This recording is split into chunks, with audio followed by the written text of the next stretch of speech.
Histoire Le méchant roi. Il était une fois un roi qui était si méchant qu'il ne permettait à aucune veuve de vivre dans son royaume, parce qu'il était certain qu'elles avaient causé la mort de leur mari.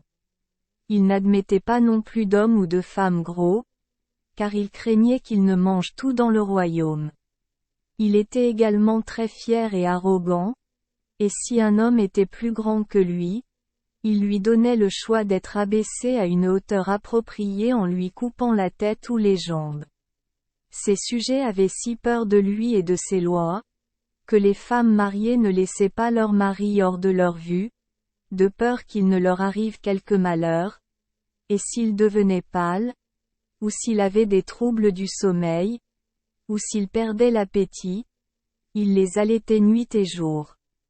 Elles avaient si peur de devenir veuves qu'elles étaient toujours d'accord avec leur mari sur tous les points, de peur qu'en désaccord, elles ne provoquent une crise d'indigestion, ou quelque chose de pire qui pourrait amener la mort. Et lorsque leurs enfants commencèrent à grandir rapidement, leurs craintes redoublèrent de peur qu'ils ne deviennent plus grands que le roi. Car s'ils les nourrissaient de pudding, qui ne favorise pas la croissance, ils couraient le danger de les engraisser.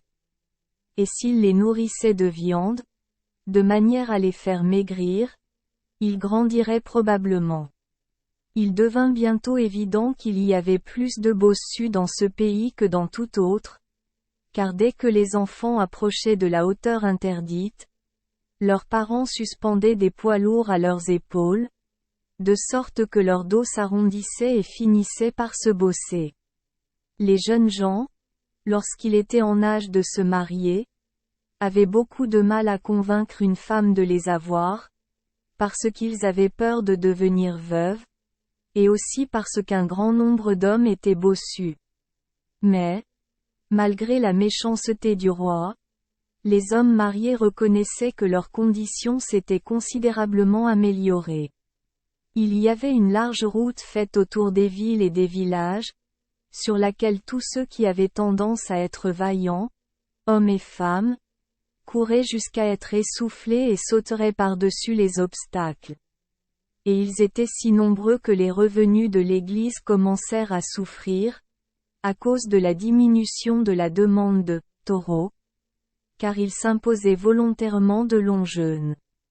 Or, dans la principale ville de ce pays, il y avait un homme très sage, très versé dans la loi et dans la confection des drogues, car il était le bourreau public et le pharmacien du lieu. Une députation du peuple vint donc vers lui pour lui exposer ses doléances.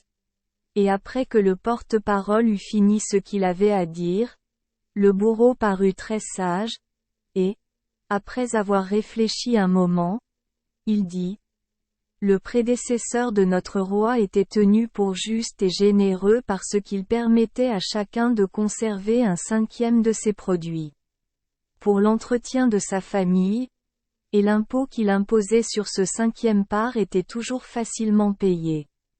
Ici, il toucha le tranchant de sa hache tranchante et sourit, et la députation s'écria: C'est tout à fait vrai.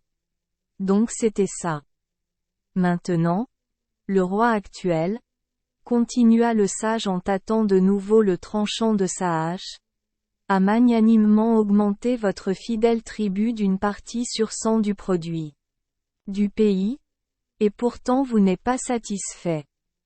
Nous ressentons tous la générosité du roi, dit la députation. Mais si nous pouvons vous exprimer une opinion, monsieur, nous voudrions. Certainement, interrompit l'homme drogué en passant rapidement sa main sur la hache. Certainement. Pourquoi ne le ferais-tu pas?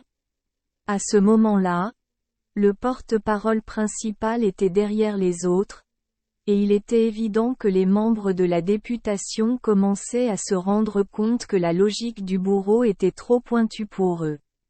Voyant qu'ils se taisaient tous, le bourreau ajouta que le roi avait, à son avis, été extrêmement prévenant.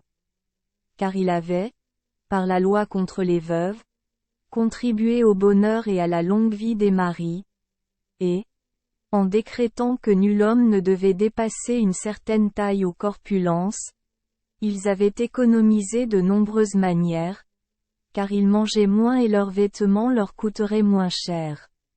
En fait, ils ne voient aucune raison d'être mécontents. Mais comme ils étaient venus vers lui en députation, il estimait que c'était de son devoir de présenter leurs prétendus griefs au roi, et lui, le bourreau, était certain que le roi leur répondrait d'une manière convenable.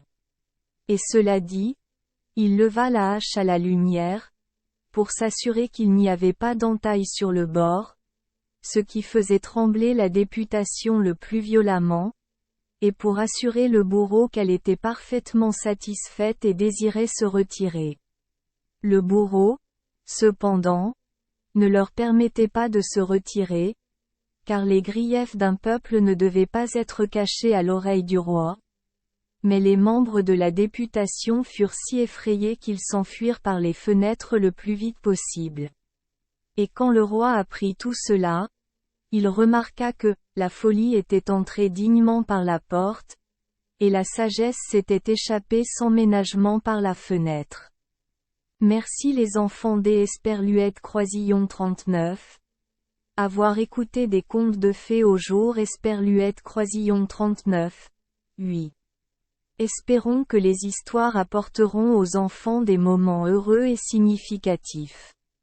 Si vous aimez notre chaîne, veuillez appuyer sur le bouton S Esperluette Croisillon 39. Abonner, pour ne manquer aucune histoire intéressante. Je vous souhaite une bonne nuit de sommeil et de beaux rêves. Rendez-vous dans la prochaine histoire.